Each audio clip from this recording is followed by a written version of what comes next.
And we're rolling. We're rolling. Yes. Okay, well. This is your cue. This is my cue.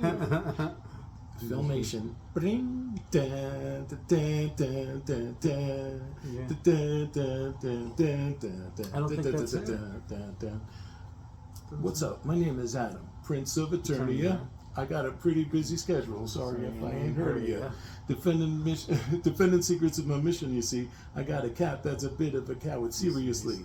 Fabulous powers were revealed to me the day I held my sword aloft and started to sing. By the power of Grayskull, I became a new god. Lightning covered my body. I kissed Adam goodbye. The battle cap on my side. I have the power. Now it's He-Man. He-Man over competition, I tower. So, Welcome to our Mostly Movies Masters of the Universe Spectacular.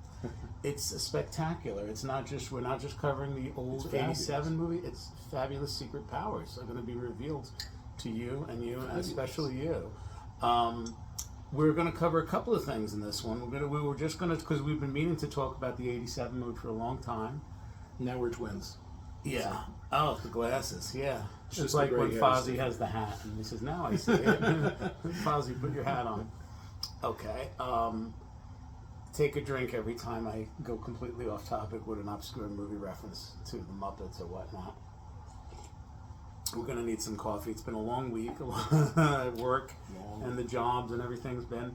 But it's great to see you guys again. And first, we're gonna get into the new movie, the brand new movie that came out. John, I just hadn't had a chance to show it to him. We just went to see it earlier.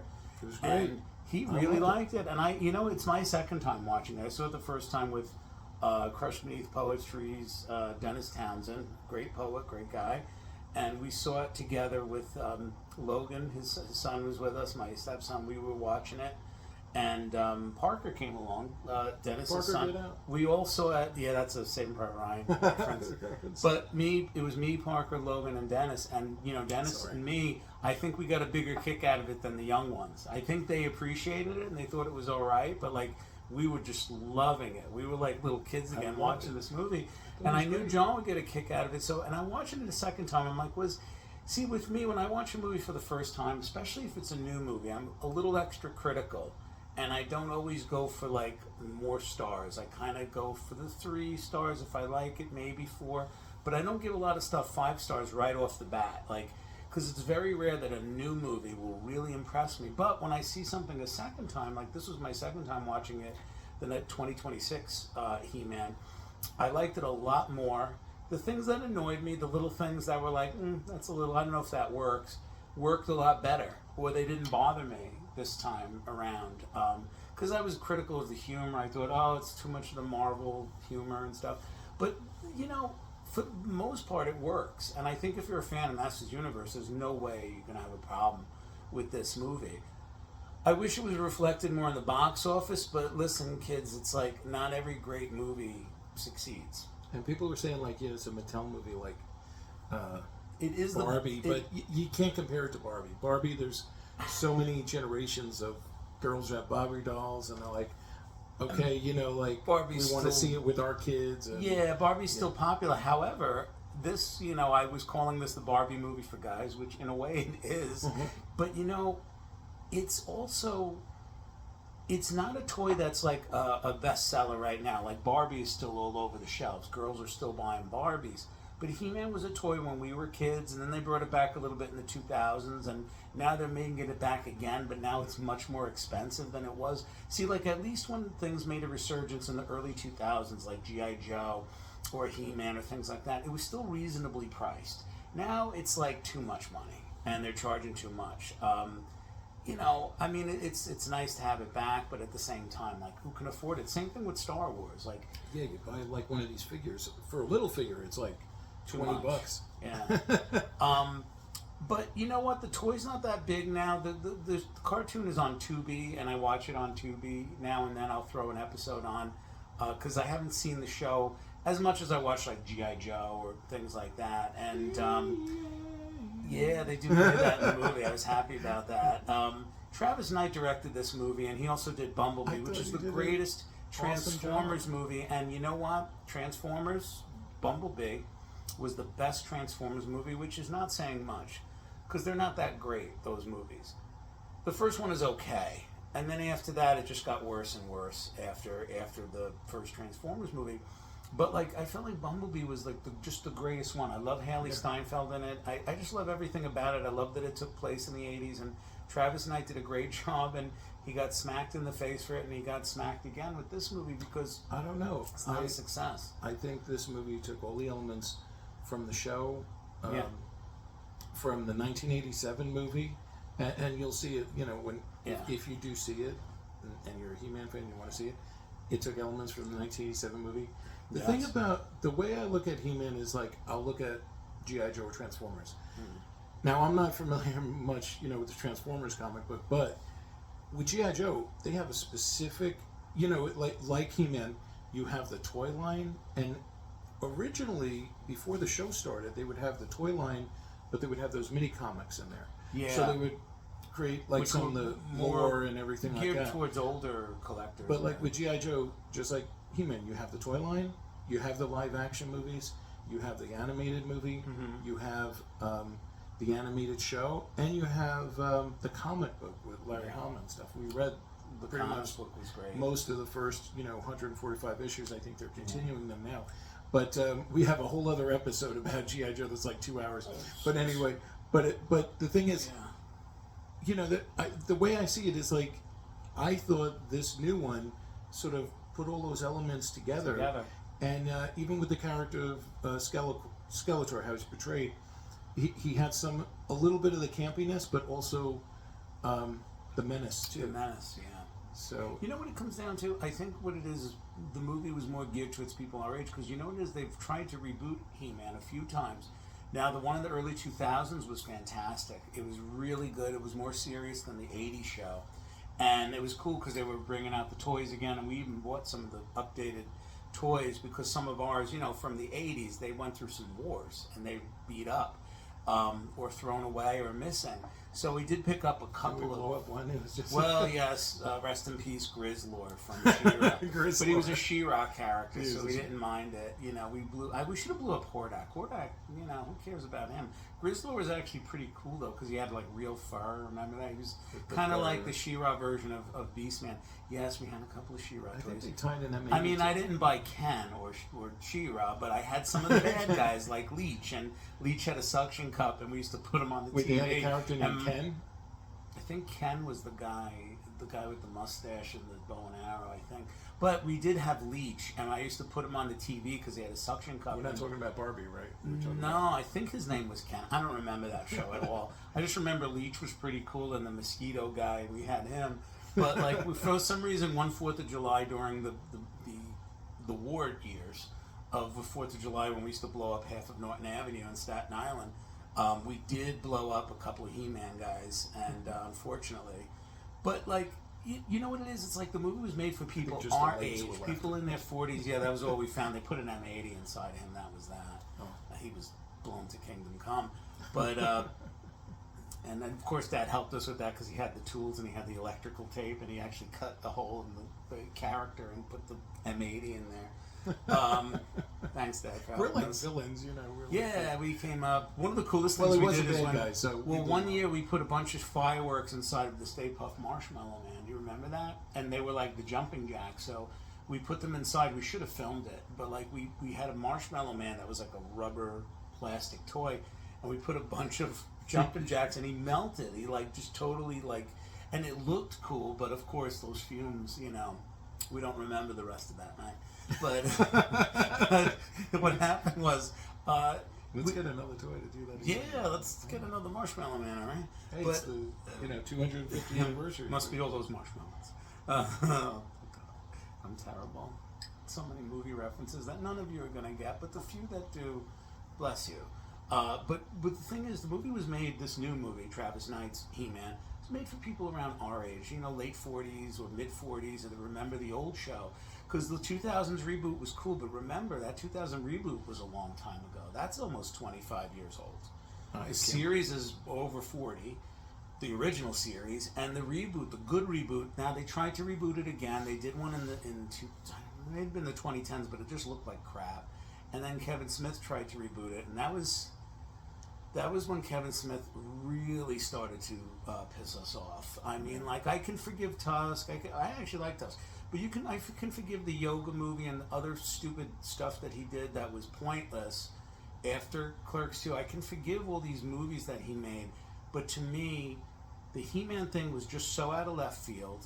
I never even knew he even knew anything about He-Man. I mean, he was like in high school when it was on. And then he made Clerks 3. And or was that before? Well, the Unholy Trinity is the Masters of the Universe show that he did.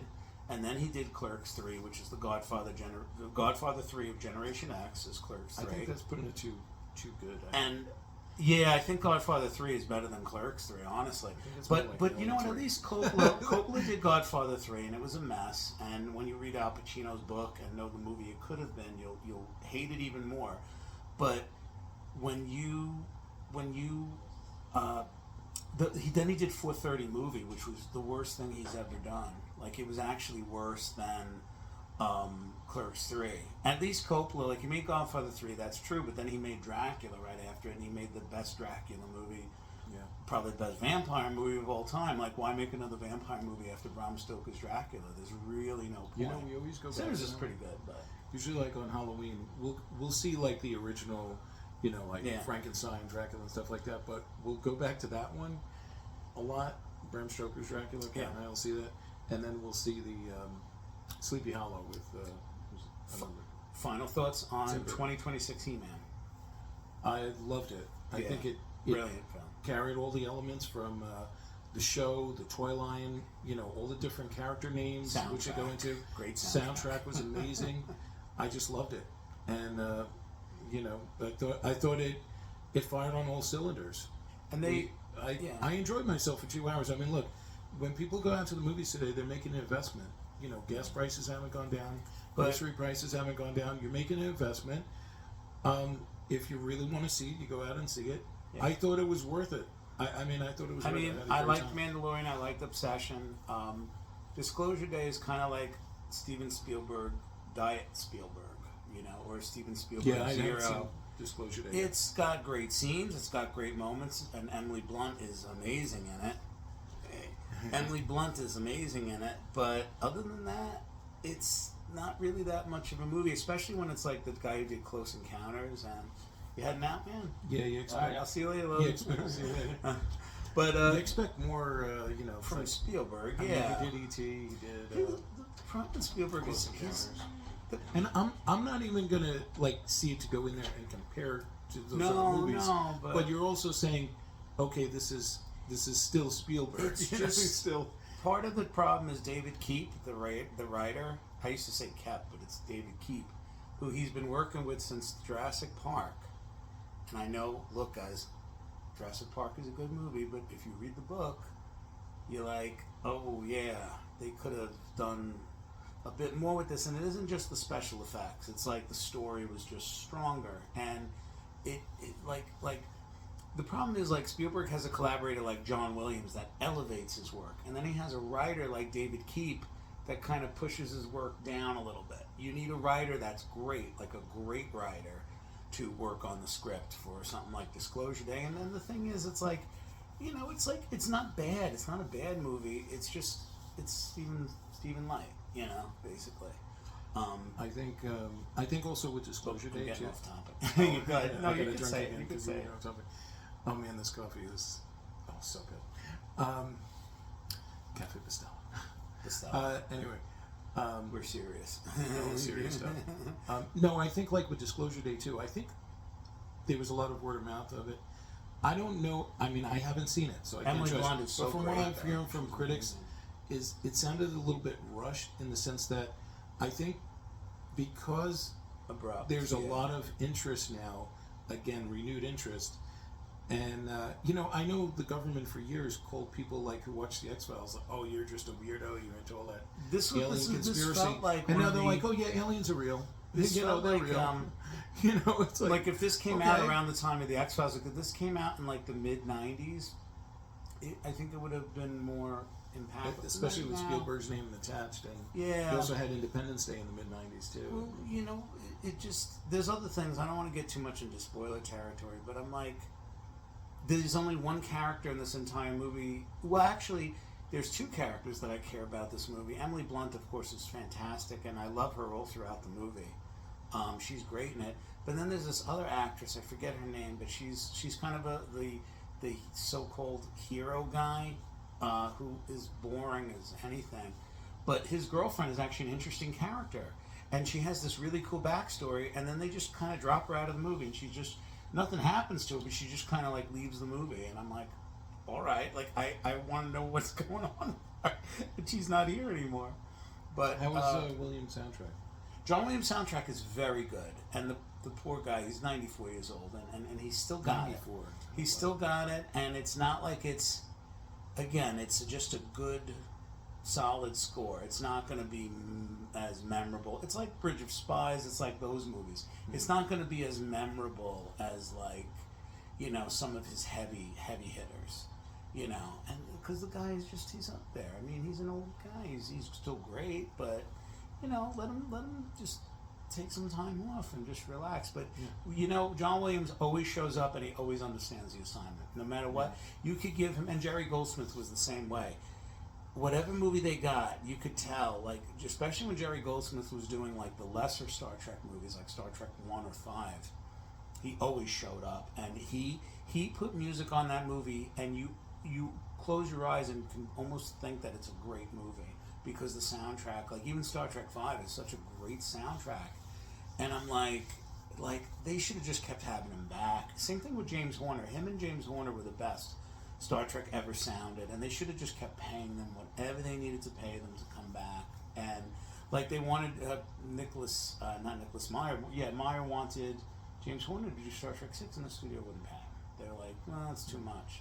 It's like, pay the man. If these people are good at their job and they're going to give you something great, pay them the money. Like, just give it to them. Exactly. I didn't realize that. Yeah, no, like with Williams, outside of even like Star Wars, Hook has a great soundtrack. It has no right to have a great soundtrack. It's like an okay movie. Sorry, you old Gen Zers who love that movie. I'm not. Same thing like with Jurassic Park. Jurassic Park is good. It's no Jaws. Yeah, and like Hook is good, but it's not like. Well, like Hook, I don't know. I'm trying to think. I don't know if I've been totally impressed with any Peter Pan iteration on screen. It's like the 2003 one. Even the original Disney one. I saw it again with my daughter. And I don't like it that much. A few months ago, and I'm like, it's okay, but it's not as good as the other Disney. I don't like Peter. The problem with the Peter Pan movies, like the one they did with the Disney one, I don't like Peter Pan. Like I like Tinkerbell. The kids are okay. One or two of the Lost Boys is okay, but I think Peter Pan's just. I just don't like his face. I don't like him. It's just like that face. That face. That of course, now seeing Hook would probably be really sad with Robin. I think if I watch Hook, it's $5 on Fandango. I might buy it. I don't know. But I haven't seen it. It is, Dustin Hoffman is great. Dustin Hoffman. Yeah, he's really good. As always, someone was talking about. I think the problem with Hook is they just overthought it. They overthought the whole thing. We got to have an episode about Dick Tracy. Dick Tracy's a great movie. And Dustin Hoffman's amazing. Oh, he's so good. Big boy did it. Big boy done it. Oh man.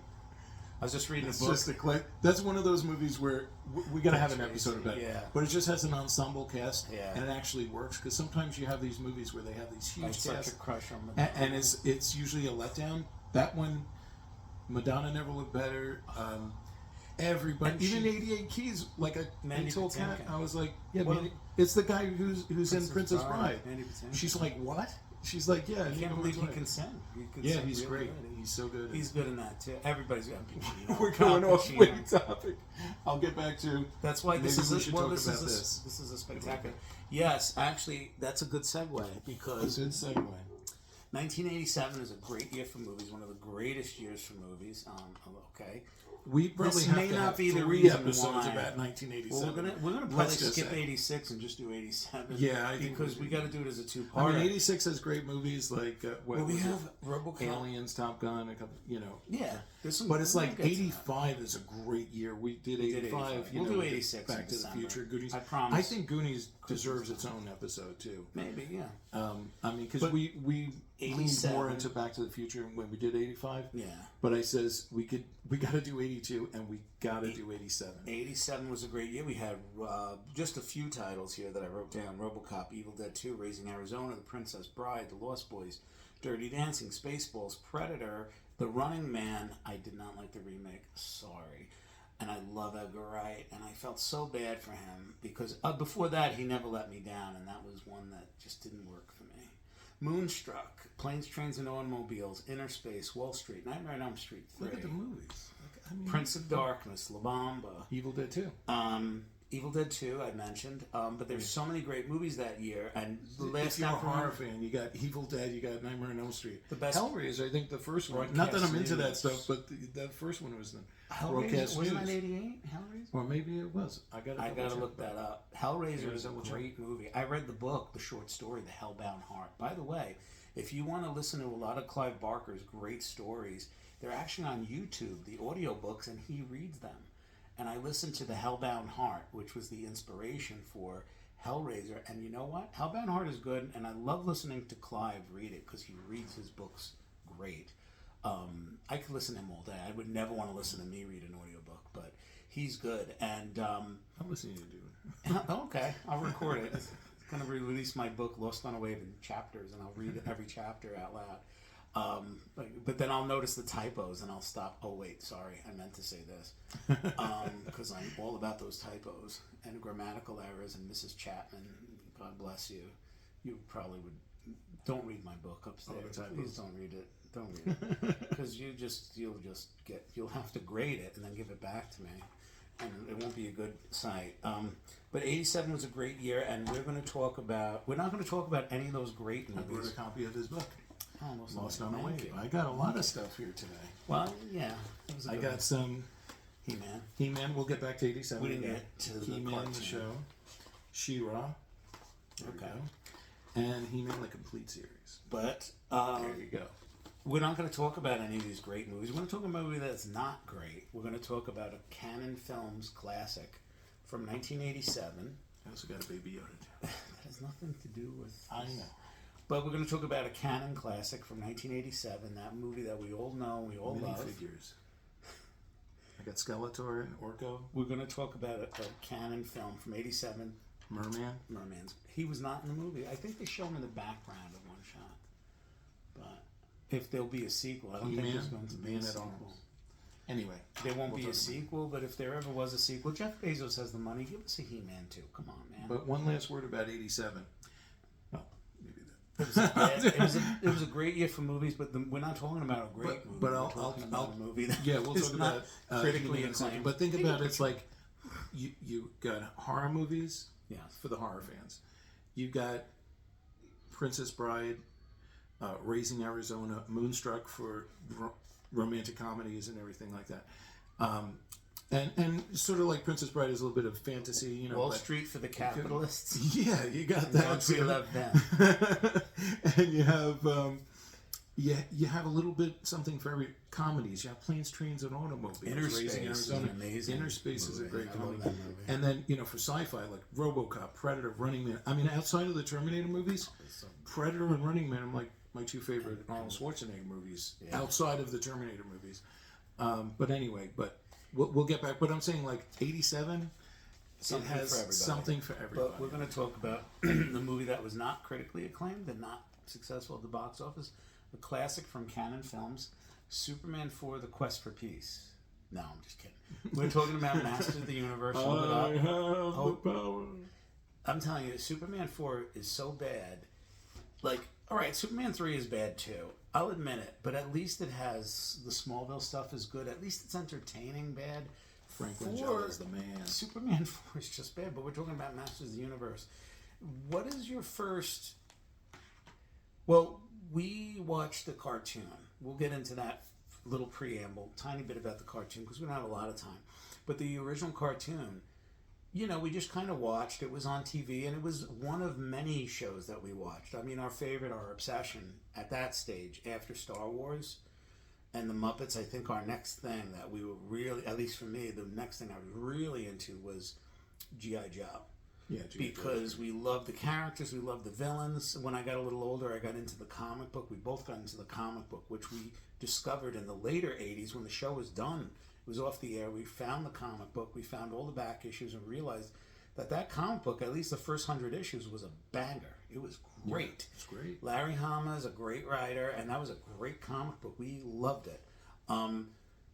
But He-Man was just one of the many shows. But He-Man was a little different because Transformers, we never really had that many of the Transformer toys because they were pricey. Very pricey. They were very pricey. Whereas, like, with He-Man, like, we could, once in a while, like, for Christmas and stuff, we would get, like, play sets for G.I. Joe. Because I think, like, with G.I. Joe, that was our main thing. So, after, because it's like, Star Wars really ended in 83. The Star Wars toy line. Until, like, then goes into the next decade. But it's like Star Wars really ended in 83. They would still have some toy lines running around till 86. They had the Power of the Force line in 84 into 85. But then even that Power of the Force line was only like 10 figures. Yeah. And it was cool because it was like figures that had never gotten a figure before, like Luke in the Stormtrooper outfit and, the Imperial Gunner and stuff like that. But like, whereas G.I. Joe, they were putting at it every year. Every year, and it was bigger and bigger and bigger. And the pinnacle of G.I. Joe was 1985. When, to me, the toy line had started in 82.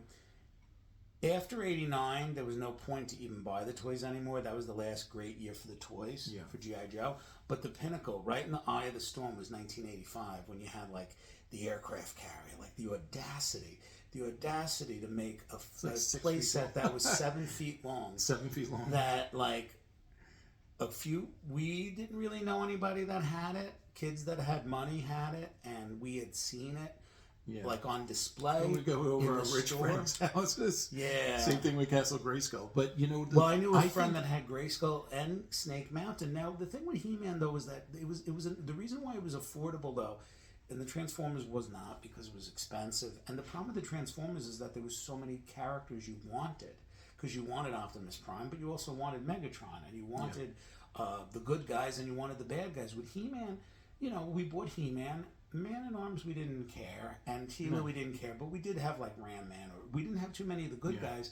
What we loved about He-Man, what made He-Man great for us, was we loved the villains. It's almost like Batman. It's like you get Batman, and then you get all the villains. The Joker, the Riddler, the Penguin, all those guys, and that's what we had. We had like He-Man, Ram Man versus, because we knew that those two guys could seal the deal. We didn't need Man-at-Arms, we didn't need Tila, we didn't need Stratos, we didn't need Mechanic, we didn't need any of those guys. Yeah. And we didn't want any of those guys. We wanted the bad We wanted all the cool bad guys like Trapjaw and Beastman and all those guys.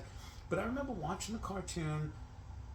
It was only on really for 2 years, but because of the reruns, it felt like it was on for 5 years, but it really wasn't. It really came on in 83 and 84, and that was that. But they made so many episodes.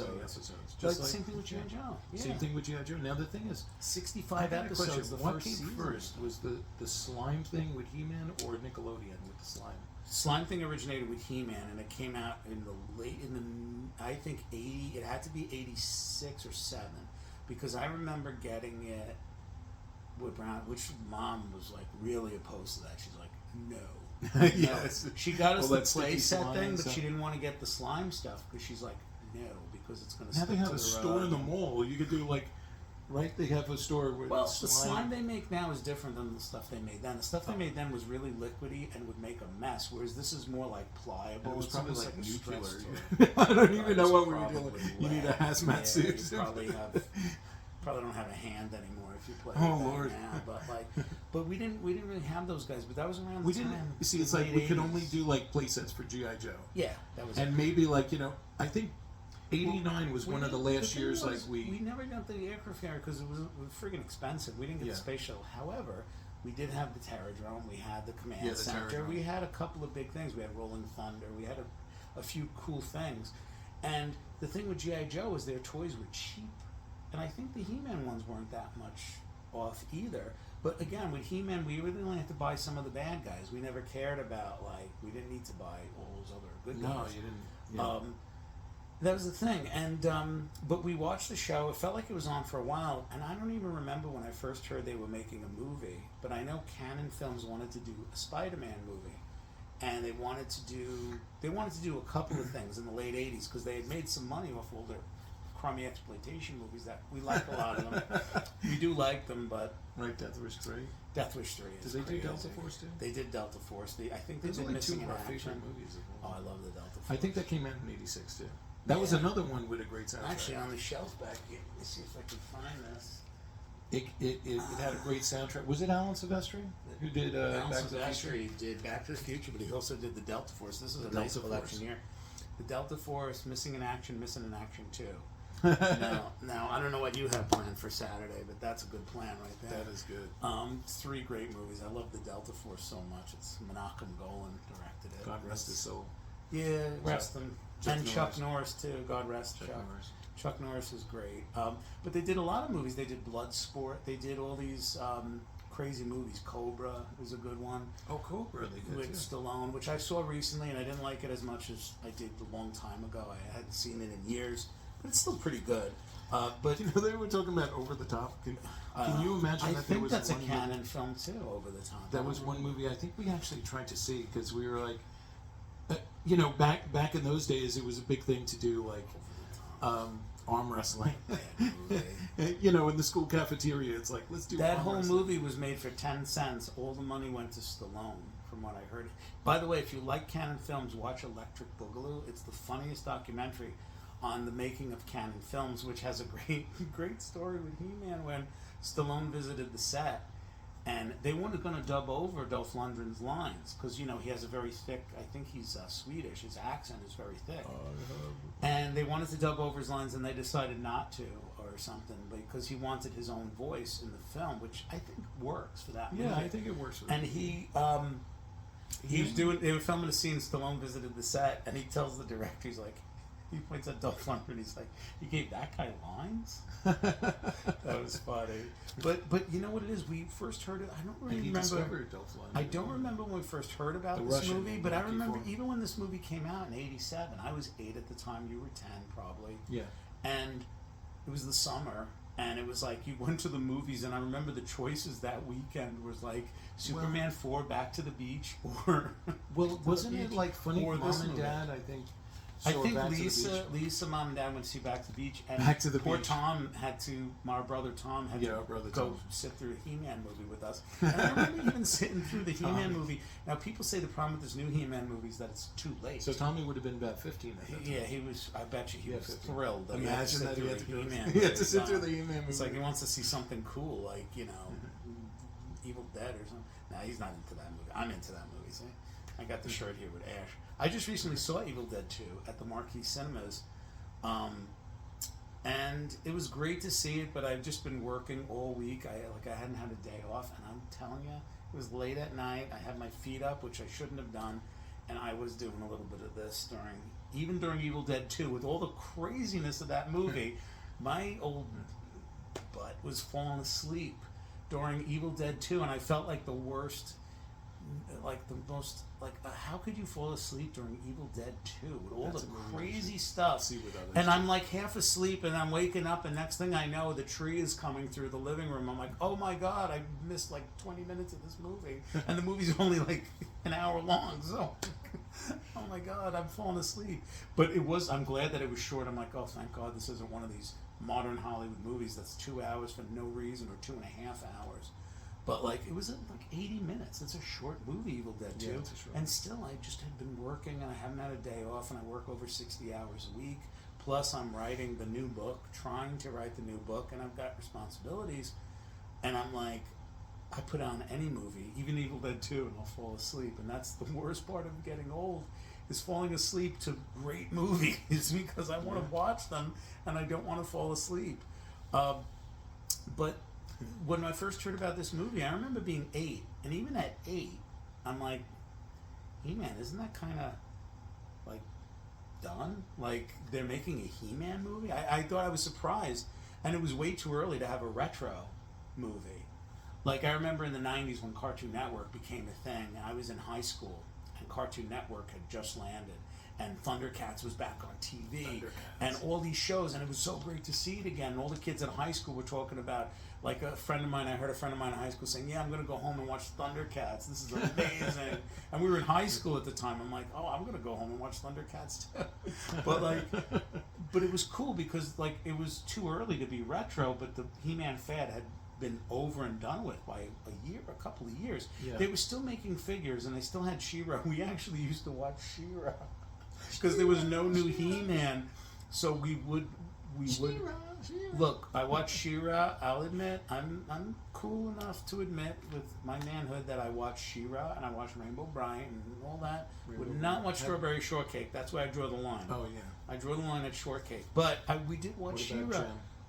You know, I never watched. Here's the thing: I never watched Jem when it was on. And then one day, me and Carla said, "Oh, it's on like Tubi or Amazon Prime. Let's just binge." I'm watching Jem, and I'm like, "This show is intense."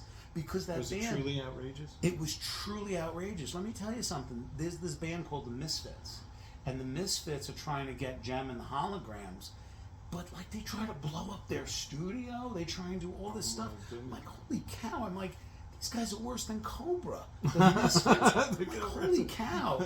I'm like, these guys make Cole Slither look like a bunch of. What I was gonna say, a bad word, but like a bunch of like bitches. The Cole Slither is not as cool as the Misfits. The Misfits can kick their butts because the Misfits are like terrorists. They're like musical these lady terrorists that have a band, and they're trying to kill Jem.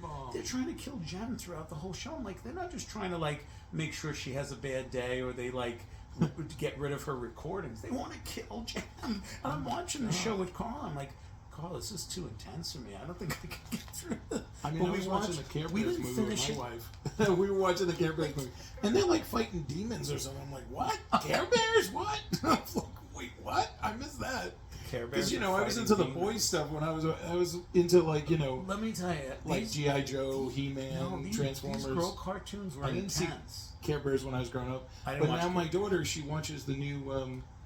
I do actually like My Little Pony. It's actually pretty funny. It's like the new My Little Pony. My Little Pony. I do admit that. The weird thing I guess I'm a brony. No.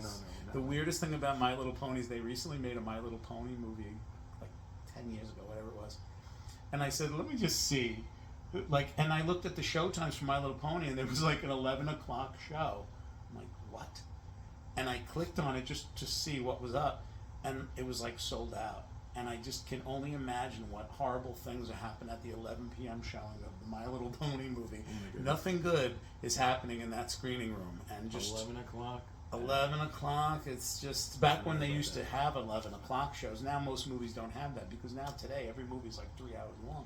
But back then, it's like even My Little Ponies, like Lord of the Rings. Yeah, it's like My Little Lord of the Ponies. It's like, you know what it is? It's like though, but like some of these shows that you think, oh, that's a girl show. Like I'm not going to watch Jem. I'm telling you, and one of the reasons I started watching it too is Will Mineo, who produced Exo Squad, which is my favorite cartoon.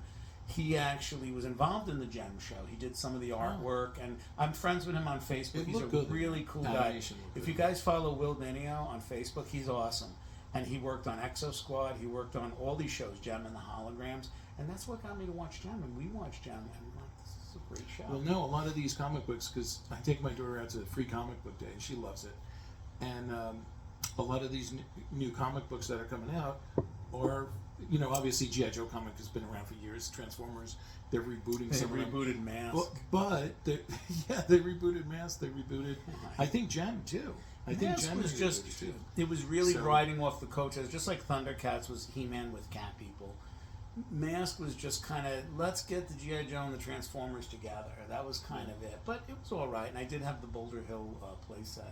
But we won't get too much off topic. But we won't get too much off topic. We won't get too much off topic. But we saw, Santa Claus. Yeah, but we saw this movie when this movie came out. We did go to see it. I don't remember being excited for it. I don't remember looking forward to it. But I do remember going to see it, and we saw it in the theaters. And even then, it was like the He-Man fad had kind of come and gone. But we saw it, and we did get a kick out of it. We were actually surprised. Like, I was only 8, but I was like Mr. Movie Critic at a young age. And I was like, had been burned by the Garbage Pail Kids movie, which we walked out of a couple of weeks or about a couple of months before that. Oh, that was terrible. That was the first movie we walked out of. We were just like, well, that was the thing. Poor mom was sitting through it during the movie, and she hated it. Like, she hated it. She hated the idea that it even was a movie. She hated it. She's like, she hated the cards. The cards were crap, but you know, when you're a kid and you're stupid, I was looking you like at some of the old stupid ones, and I'm things. just like, I was Googling them, and I was like, we really were into this there were stuff when some were things kids? we liked as a kid that were stupid, and Garbage Pail Kids was definitely a stupid thing that we liked. And we liked a lot of cool stuff too, but that was a dumb thing because we were kids. What did we know?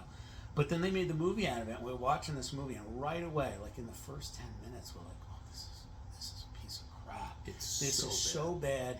And the monsters, the faces of these dolls look so frightening. It just would have made more sense if they had just like make it a horror movie. Make like kids or somebody with funny makeup. Like it should have been a kid with makeup on, but the doll faces gave me nightmares. They did for a couple of weeks. I had scary dreams about these dolls coming to get me.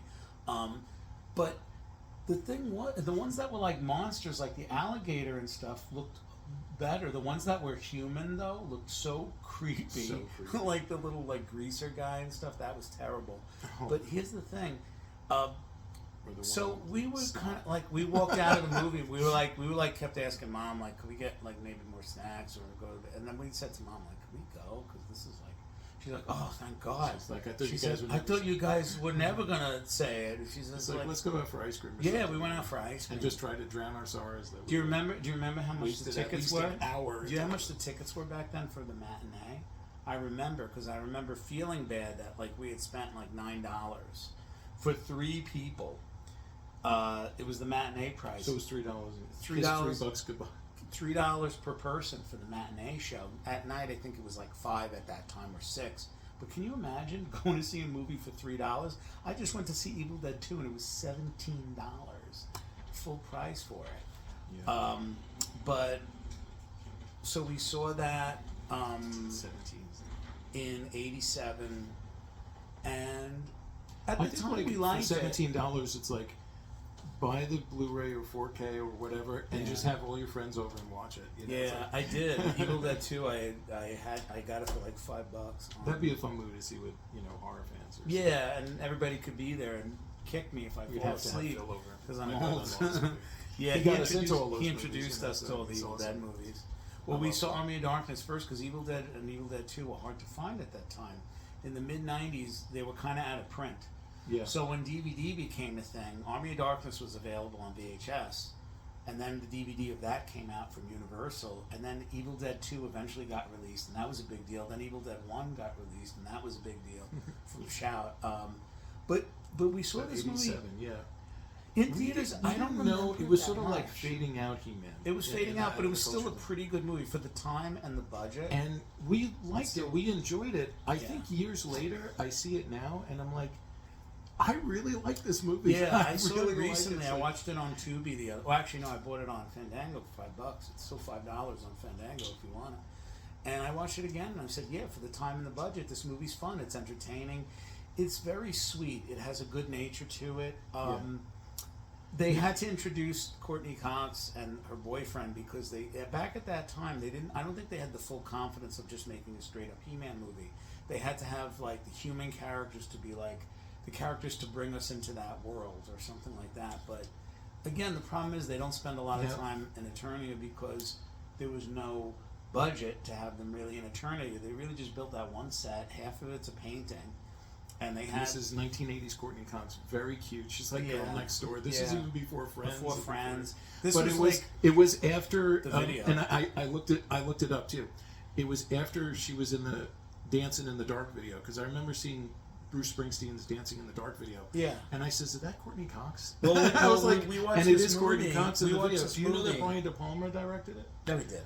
He directed Dancing in the Dark. Really? Yeah, it was at a concert that he had in Minneapolis. But there's no I looked on Google. And it was... Martin Scorsese directed I think they were in Minneapolis. and he directed it, and they had Courtney Cox come out, and she's dancing in the dark. Wow, yeah. With, that's why we saw her. We're like, that's the girl from the with Bruce Springsteen. Springsteen. We didn't know her name. We're like, that's the girl from the Springsteen video. And in Like, the can't movie, believe she Brian works De for Palma Los directed Pollos Hermanos or something. No, that's no. She works for. Bad. I'm just joking. She works for Robbie's Ribs and Chicken. Oh, Robbie's Ribs and Chicken. So. And so, like, what do you think? What works the best in the 1987? Well, we'll recap the story first of for all, those of you who haven't keep seen Courtney it. Cox. You have her boyfriend who has like the Hayden mullet. Christensen mullet from mullet, Revenge of the Sith. Yeah, it's pretty cool. Anakin Skywalker mullet. He was I later like, on Star I like Trek those Voyager. 80s mullets, you know. But the thing was, they were great. They basically will recap the plot for you guys who And I haven't seen think it. Teal and Man at Arms were great. They were good. The actors, they were did good. a great job. The real Teal hero, stuff. though, the real king of this movie is Frank Langella. Frank Langella is so awesome. Sells it. But we'll recap the story real quick. What happens is basically there's this little wizard named Gwildor because they couldn't afford Orko. If you listen to the commentary track by Gary Goddard, the director of Master of the Universe, it's a great commentary track. It's on the DVD. Remember those things called DVDs, kids? They used to put a movie on a little disc and you would put it in a player.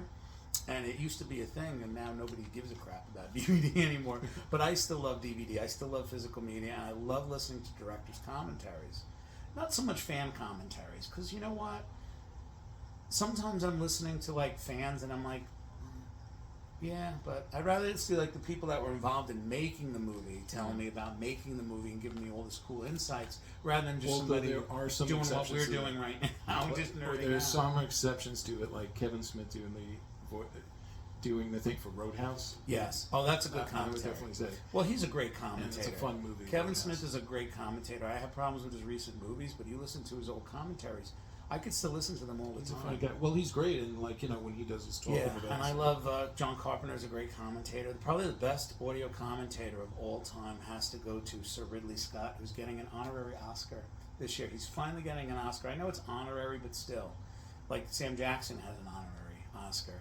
Even if it's honorary, as long as they give him one. But one of the reasons why I hate the Oscars, there's a million reasons, especially nowadays, but one of the reasons I don't like the Oscars anymore is that when they get a Lifetime Achievement Award, I want to hear them speak. I want them to get up on stage.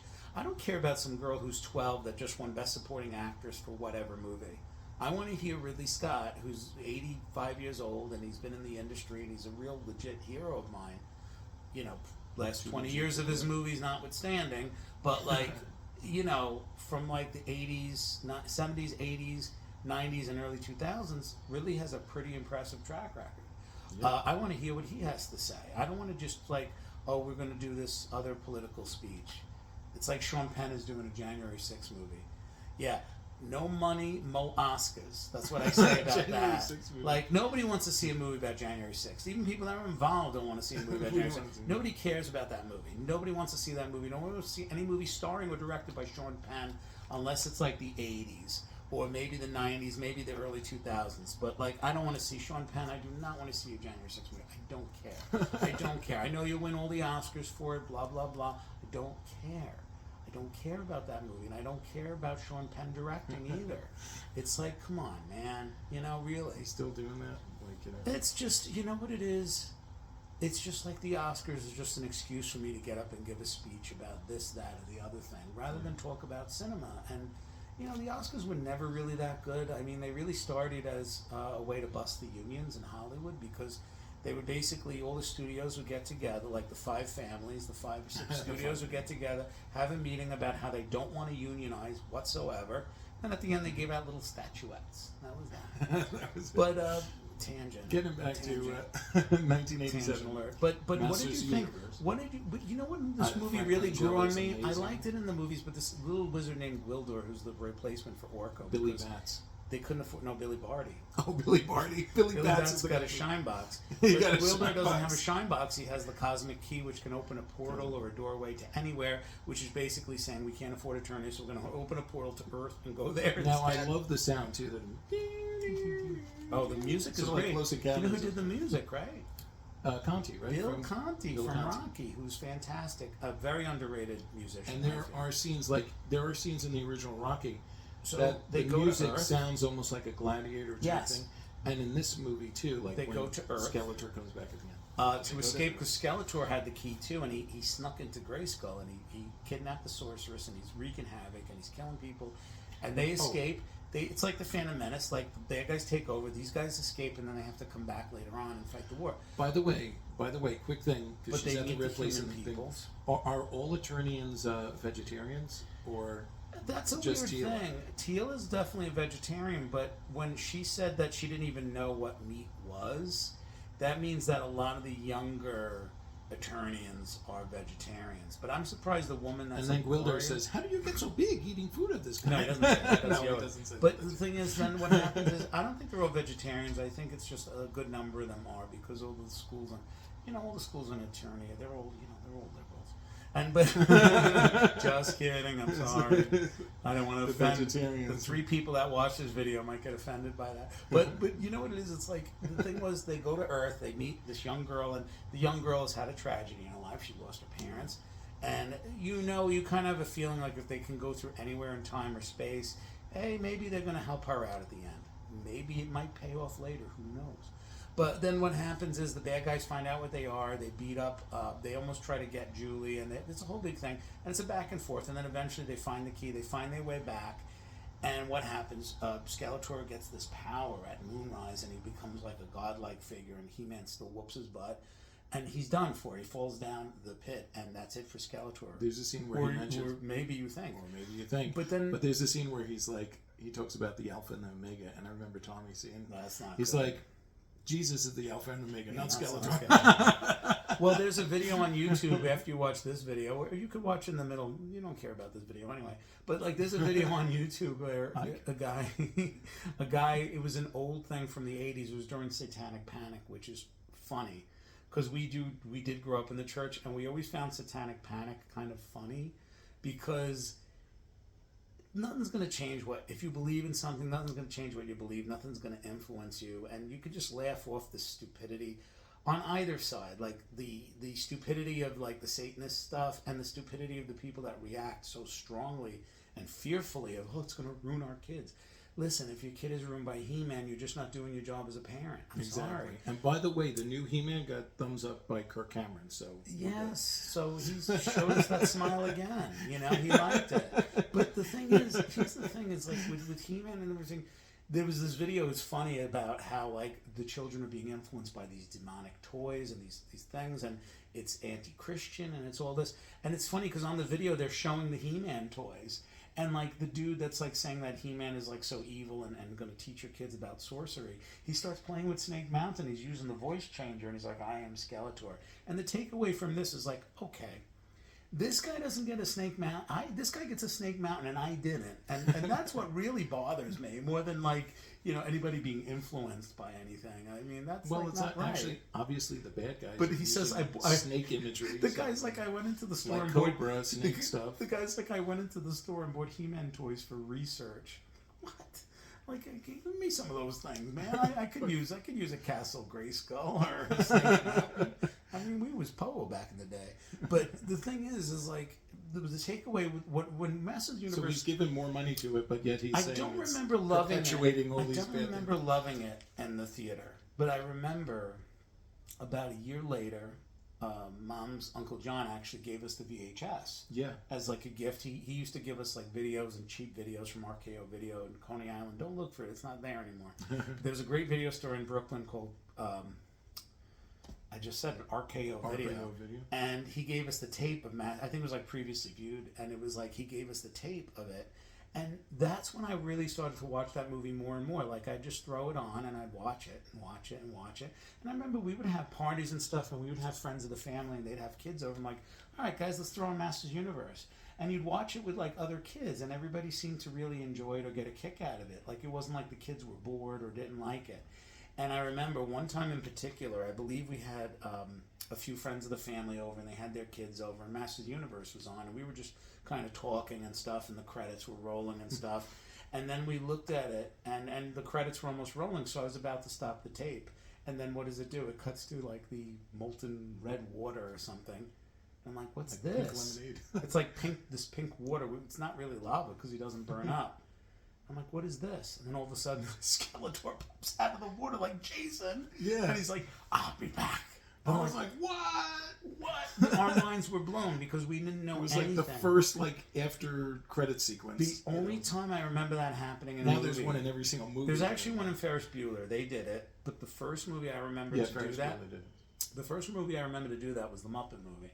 Yeah. But the reason why I knew about the Muppet movie was those end credits were fun because you'd watch them and the characters were all talking after the movie because they had just seen the Muppet movie on the big screen, and they were all talking, and you watch it till the end, and when Animal says to the camera, go home, bye-bye, and he falls over. And it's like, but that ending of the Muppet movie was the first post-credit sequence I'm aware of. And then Ferris Bueller, the one in Ferris Bueller is pretty good. It's like, you're still here? Go home.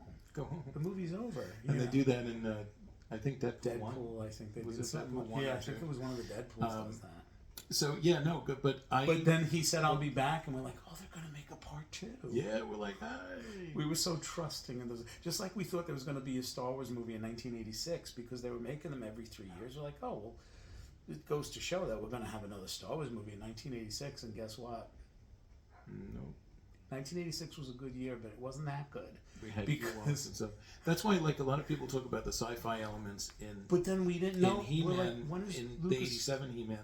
But what I liked about the sci-fi elements is that we were so hungry for another Star Wars, and also in '87 we did have Spaceballs. But somebody called Masters Universe. One critic called it the Star Wars of the '80s, and I remember we actually screened the movie in 2001 or it was 2002, I believe. Me and Danny Gaeta and Jimmy Haynes, Chris Blythe, the film club. Chris Nuzzi was there. Russell, I think, was there. But we showed Masters of the Universe, and we actually had the blurb from the critic that said, this is the Star Wars of the 80s. So we showed Masters of the Universe at the film club. It's a free event at the College of Staten Island, you know. And we showed this movie, and there was one guy that was pissed off after the movie. He's like, how could they call this the Star Wars of the 80s? That's not the Star Wars of the 80s. I'm like, buddy. It's like, you should know that 5 minutes in. This is not Star Wars, man. You should know that this is a cheap canon movie. The minute you see Golan Globus, Menachem and Yoram, Golan and Globus, they were cousins from Israel. When you see the name Golan Globus, it's not Powell and Pressburger. It's not Spielberg and Lucas. It's these guys that were shysters, and they were nuts, and they made these crazy Morris the cat. movies. How are you going to get a cat to talk like that? It's like going to Alan Quartermain and expecting Raiders of the Lost Ark. Not happening. No. You know what was funny about Alan Quartermain? Funny story. They were going to make it. They wanted Kathleen Turner to be the girl. So the guy Golan said, oh, I want that stone woman. He meant Kathleen Turner from Romancing the Stone, but instead they put Sharon Stone in the movie before she was famous. Oh, wow. So Sharon Stone, one of her early movies, I believe, is Alan Quartermain, The Lost City of Gold. I'd have to IMDb that Stone one. woman. But you know what? It holds up. He-Man, actually the look of Skeletor's stormtrooper guys, whatever. Those guys. They made them robots because they are robots, and it's been confirmed because they didn't want He-Man chopping up regular They do look guys. like the Death Star gunners from Star Wars, the original Star Wars. Yeah. And I love that design. But I love showing that everything. The throne room is fantastic. I love showing that at the film There's club, certain though, things that they because it spend was the a lot only of time money we had on. seen it since '87. It was the only time we'd seen it on a bigger screen, and that's a movie. Has the Universe would be a good movie to show in theaters again. But again, do I want to pay that much money to see the original? Probably. I probably would, but it's one thing I want to talk about it with this movie. I'll keep it quick, but the I just love Frank Langella's Skeletor. He has great lines in it. He's definitely menacing. What's his name? James Tolkien. Steals the show. Tolkien, yeah. Libick. He's the guy who's the cop, who's the tough talking cop. I love that there's like all these people from California and Eternia, and some dude from Brooklyn is there God, is this some kind of retirement? And I love how he's fighting through Skeletor's guards with a shotgun, shotgun from Earth, and he's taking out the that's Skeletor's guards. Skeletor's guards with a shotgun. Man, he was really getting if into your it. story checks out, then I'll bring this back to you. If James Tolkien is a great actor. He doesn't get enough credit because everybody just remembers him as the principal from Back to the Future. But remember, in Back to the Future 2, he's got a gun. He's pretty violent. Did that guy ever have hair? No. I've seen him in Serpico. In Serpico, Slacker.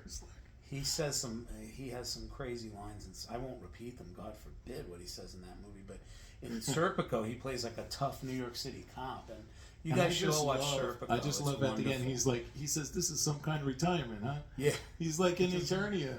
I'm like, and he's got a wife there. He's got a lady there. Like, how did he just like after he just shot up a bunch of Skeletor's guys, some chick comes in, and I thought that was really cool. Getting that Eternia booty. He's good. I know. Totally unearned. Totally. He took a few Skeletor's guards with a shotgun. Like as if he's so cool. He's the coolest character. He's but as if he could have done that without He-Man's help. Like he would have saved the day. And like He-Man doesn't even end up with a girl. And the cop, this guy she must have just loved his accent. That had to be it. It had because in Eternia they're all proper and do you not hear the great eye opens and stuff like that. They're all proper and British. And then I should shave my head and start talking in a Brooklyn accent. No, please don't. No, I'm joking. But you know what it is? It's like. But it holds up. It's a fun movie. I recently rewatched it for this video. It's just and you know, I'm telling you, and I love the new one. But there's always a special place in my heart for this cheesy bad movie from 1987 that critics hate, and I don't care what the critics say. It doesn't matter. Money doesn't matter. Critics don't matter. What matters is when you see a movie and you like it or you enjoy it. Now, if it's a bad movie and I think it's a bad movie, I'm not going to ever get on anybody for liking a bad movie. There are some people that love bad movies, and there are some people, and they have their reasons for it. One thing we should never do is, even if we don't like a movie, explain why. You know, an explanation as to why, but never ever put somebody down, because you never know. Maybe somebody had a bad day, and some silly movie cheered them up, or something. Yeah, this movie has the happy, joy ending. Yes, what happens at the end? It has a positive message, and there's one time where he's down on himself. Kevin's down on himself. The love interest of Courtney Cox. Now, Gwildor sending them back in time. Says, "There's only was one that of a mistake? you, Kevin. There's only one of anybody." That's one of the greatest lines in the movie. There's only one of you, Kevin. There's only one of anybody. And like you can do these amazing things and that reminds me of the line in The Last Starfighter when he says, "I'm not any of those great inventors or explorers," and he says, "Keep saying that, and that's all you'll ever be." See, I'm going to plug my brother's book. No, Lost on a Wave. Because it's a lot of it is it's weird. The beginning part of it is about kids who. But you people that read it early have their own like rock must band. think I'm a moron. But the thing about it is too, that's part of this Masters Universe 1987, is that with synthesizers and all these different things and keyboards and different things, you could create a certain sound. You know, like the 80s was a very specific time. Do you like time. the book so far? He's got. Oh yeah, I like it. I really like He has a busy schedule like me, so he doesn't even have time. We both. Yeah, like the Prince Adam. It's like, sorry if I haven't heard of you. Well, he doesn't have time to read the first one, schedule, and I ain't got no if time to write the second one because I'm busy. But the second one's going to be crazy. Like I've been, my favorite line so far in the second book. It's called Sink, and nobody knows what the context is, but there's a funny line in the book where a character says, "I guess my drama teacher was right. Bette Midler really did save the world." And it's going to be even funnier after everything that happened recently with that performance at that show. This is a line. It's a long story about how an Irishman can travel through time, and he uses a certain song in a certain place, and it kind of saves the world. And it's funny. It's a crazy book, and it's not a sequel to Lost on a Wave, but it's got a lot of the same characters. It's in the same universe, just takes place in a different time, and it also does deal with time travel because there's a character who claims he's a time traveler, and either he's crazy or he's not crazy. But he's Lonnie Donnelly, and he's the character. Lonnie Donnelly's the character that saved that book, because otherwise, without him, I wouldn't have had a book. I really wouldn't have. Just like the same way I got stuck in the middle of Lost on a Wave, and I'm like, what do? I'm in the middle of this book. I know the ending. I don't know how to get there. What am I going to do? And I was watching an episode of The Sopranos. I was doing a Sopranos rewatch. Every Italian has to watch The Sopranos every 10 years. It's like a rule. So this is my third watch. I watched it in my early 20s, then I watched it in my late 20s, and now I watched it in my 30s, and now I'm watching it in my 40s again. And I'm watching an episode of The Sopranos, and I says, maybe I'll throw some gangsters in this book. Like, I'll just have... So I made up a character named Carmine, who was an ex-gangster, and I just love this guy. He has the best line in the book, which is, that's the trouble with us Italians. We believed in America. America never believed in us. And I wrote that, and I sat back, and I'm like, I'll never write a line as good as that, and I don't even know where it came from. It just so it's like that's the thing sometimes with writing is sometimes you get blocked, you get stuck, and then sometimes you just get this little spark of inspiration, and that ends up saving the day because without that. And that's the part of the book that loses a lot of people. That's what, well, the angel stuff loses people too, but the stuff with the gangsters loses people because it gets too like weird for that type of whatever story I'm telling. But they don't understand. Without that stuff, I didn't know how to get to the end of it. And that's the thing. You'd be surprised about how fragile a work of art is and how little things like that can save it. You know. Yeah, it's interesting. But that's enough of that. But I'll say like one more about like He-Man. But the whole thing is like, you know, like in the 60s and 70s, you know, people would see these rock stars, you know, the Beatles, the Stones, all these things. And then you had the classic rock in the 70s. And they pick up a guitar, they do on their drums and everything. Yes. But the thing about the 80s, like with the new wave sound and everything, there was also something coming in with the keyboards and DJ stuff. And even Rush got keyboards. You know, like all these different things. And you could create your whole little musical world from just pressing keys and everything like that. And there's a line where Gwildor says, you know, the universe is based on sound. And the stuff I'm learning now about the quantum universe and everything like that, it's all about sound, frequency, energy, vibration. Yes.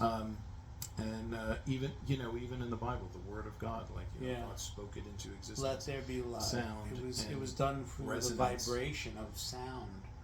Creation itself is from sound, you know. And I mean, that's you why think of sonar too, how you could have sound and you could actually have images from, like, music. it's just amazing. It's like, you know. My favorite art form is cinema, but the most powerful art form on earth is music. The power of music. And that's the whole thing. And Music sometimes with memory. that satanic panic too that we talked about earlier, people would say, well, the devil controls everything. He controls this, he controls the music, he controls the movies, he controls this.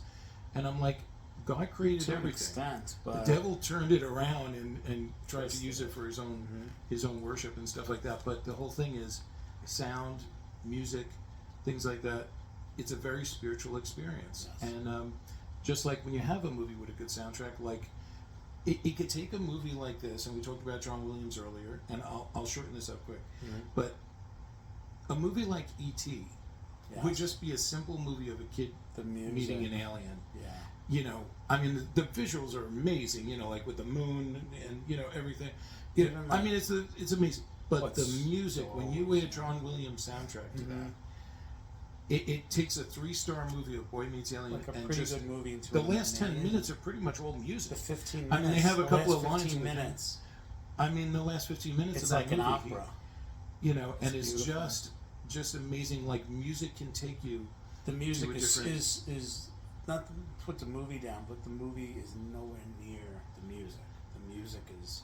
That's why every great movie to me has to have a great soundtrack. One of the movies like that we love, and we did a whole like hour and a half or something on it, Batman '89, and part of the reason why I love that, Danny Elfman's And to Prince. me that's his best soundtrack. Yeah, I like. I Prince like too. the Prince stuff too. But it's like it's not his best work, but it's just a certain works. vibe that you hear that haunting music, and then of course you hear it also on the animated show of Batman and everything. Shirley Walker. But it takes you into that world, and there's a certain connection with music. I that's saw really, it with a live orchestra. It transports you Batman to a different place. And I had seen like the Star Wars movies, some of them with a live orchestra, which is Like what would the Star Wars movies be without the music? They'd be like even the Mandalorian, it wasn't John Williams doing it, but the music really. That guy is very good. added a lot to it. What's his name? Like I don't understand. You know, I really enjoyed myself with the I Mandalorian, can't believe his and name. I enjoyed myself with forgot his He-Man. name. So the new Not He-Man. he's the new Hans Zimmer. That guy. I can't remember his name. That did the music for Mandalorian. Yeah. Just like Giacchino is the next John Williams, I think. But Giacchino, I don't know what he's been up to lately. I haven't really paid attention. Ludwig Göransson, that's his name, who does the Mandalorian. And look, the Mandalorian movie, I liked it. It was a lot of fun. But the music was great, especially that new little synth track that he dropped. Yeah. But we're off topic. Speaking of Final synths. thoughts on Masters of the Universe, which is going to be 40 next year. And I watched it again recently, and the ending was so strong where she gets reunited with her parents. Now, that's an interesting thing. Did Gwildor somehow know about that in advance? Because there's no scene where it's really mentioned to him that she lost her parents. Or was it just an accident that he screwed up and he sent them back to the wrong time? Here's my take on it. My take with Gwildor is that he knows stuff. He is intuitive about stuff, about her. And he knew that she was in pain. And he didn't know what it was about, and he never talked to her about it, the girl, but he knew that she was in some kind of pain and that she lost her parents, because I don't think he ever mentioned it to him in the movie. And I think he knew that. He says, you know what I'm going to do? Evil Lynn knew about it. Well, Evil Lynn knew about it, She's yes. great too. In that Meg movie. Foster is great. Those She's so eyes. She's great. But you know, one thing though, I think Gwildor knew something. Like, he knew more stuff. He was a much more magical character than people want to give him credit for. They just thought, oh, he's an inventor. But he was very magical. And I think that he knew something about her, and he knew what she was feeling. And he knew that, I'm not going to send her back to where we found her. I'm going to go back a little further. Something was telling him in his own intuition that she needs to be back earlier. And it's a beautiful ending when she's reunited with her parents, spoilers. And there's still a little piece of Eternia, because they still have the little medallion that has an image of Dolph Lundgren in there, and then there's T-Man. Dolph Lundgren did a bang-up job, and unfortunately Skeletor never came back, and they never made a sequel to this film. But we did get the new one from Travis Knight in 2026, and I don't care that it's not a hit. And if you see I'd rather it be good and make nothing than be like a huge hit like Barbie and be crap. You know, I'd rather it be, because I think Barbie was a very condescending, very nasty movie, very mean-spirited, and women went to see it over and over again, and I don't think they even know why they were seeing it, and I felt it was a very mean-spirited film, whereas I felt like this one was more hopeful and more fun, and this is Barbie for guys maybe, but, you know, it works. And yeah. Last thought, and then we'll close it. Okay, my last thought for He-Man, and of course there's that scene in 1987 when they're like, Liebig, and at two different times, Liebig and Kevin say, "What the heck is even that?" Yeah. And then Gwildor's like, "Daddy, chill." No, Yeah. no. I'll end it with this. Certain movies mean certain things to certain people. It may be a cheesy movie, and you're like, "Oh, I didn't like this or this or that and stuff in it," but they used to have a thing years ago, like these like photo album type things. I guess they still do it for kids. It's like a sticker book, and you'd have a book of the movie, and it would be like an activity book, and you put stickers in certain scenes, and you would get cards and stuff. And they had one. My parents got one for me. Later that year, in '87, I had developed pneumonia, so I was in the children's hospital, and I remember they got one of those things for me, and the souvenir shop was this little photo album of He-Man. And the stickers. And that actually, you know, I used to put the stickers in all the different spots. So, okay, He-Man sticker goes here, and then this card goes there, and it just helped me through a lot of different things. And I remember I was at that hospital and for a bit, and I remember they had in the play area, some great soul just had donated the G.I. Joe aircraft carriers, going back to G.I. Joe again. They wouldn't let me play with it because it was loaded with germs. Yeah, but I says, you know, there was I just looked at it from I looked at it from the hallway through the window, and I saw it. There was some good soul out there that I'm like, oh wow, I saw a G.I. Joe aircraft carrier in person. Wow. But anyway, I saw it behind the window. Mom and Dad would let me in there because they didn't want me to get sick. And you know, I didn't understand it at the time. Now I'm like, whoa, they shouldn't even let me on that floor, because I looked through the window and saw it, and I was like. So to bring it back full circle to He-Man and stuff, I think the new one was fantastic. Great movie. And the '87 one was great. And like I said, you can like what you like. You know, like with G.I. Joe, you may just like the comic, or just go for the toy line, or you might like the cartoon, or you might be like me and like all of it. You know, be it's a like good fan. You know, like all of it. Be a good fan. And with '87 one, it's very different than the regular He-Man story. Yeah. I think this new one tied in all the elements perfectly, and at the end of the day, it was a hopeful movie. Hopeful movies, and it's inspiring. So I says, like, even though it may not be the greatest movie, maybe it wasn't the Star Wars of the 80s, No. but you know what it was? I had that little photo album. And, yeah, it was fun. you know, it encouraged me when I was in the hospital. Yeah. You know, so I'm like, hey, you know. Uses and gratifications. And it just had a hopeful story and a meaningful story. So some people think The Good, the Bad, and the Ugly. Even Clint Eastwood said, except for Eli Wallach, he doesn't care for the movie that much. He's like, that's all right, but it's not that great. The Good, the Bad, and the Ugly is a movie that is extremely important to me, and that's definitely a movie that helped me out of a very serious depression. So I owe a lot to that film. Even though it's just a movie, to me, it's something more. So even a movie that even the people involved in it may think it's not much, it means something to the fans, something that even the creators don't understand. You know, humans are great creators, but sometimes unaware of the consequences of their gift. Like, people will create something, that's not me, that's from a show, but they create something and they think, oh, this is just a little thing that I did for fun. But they don't realize what that means to people. Like James Doohan does that with Star Trek, where he, you know, there was a woman that wrote to him and said, Star Trek is the reason I'm still here, because I was so depressed, and I watched that show and I loved Scotty, and now I'm getting a degree in engineering, and you know, so these people that make art have a certain responsibility to the fans. They have to realize that even something they may not like or they may think is a failure, it's a success to someone, and it means something to someone. So go out there and create, make music, make movies, do something positive for the world, because your work, your art might save somebody's life. So I think that's a good point to end. So we're going to do it Good Journey? How do you do it exactly? Good journey. I was going to go like this. I'm like, no. It's like almost like, well, some people, I remember criticizing me again, Satanic Panic. Some people said when they did the Good Journey thing, it was like the blessing. And people said, oh, well, they're trying to copy or they're trying to put down religion. No, they're not. It's a movie. Good Journey. Good Journey. Peace, y'all. Peace. All right. See you next time on Mostly Movies.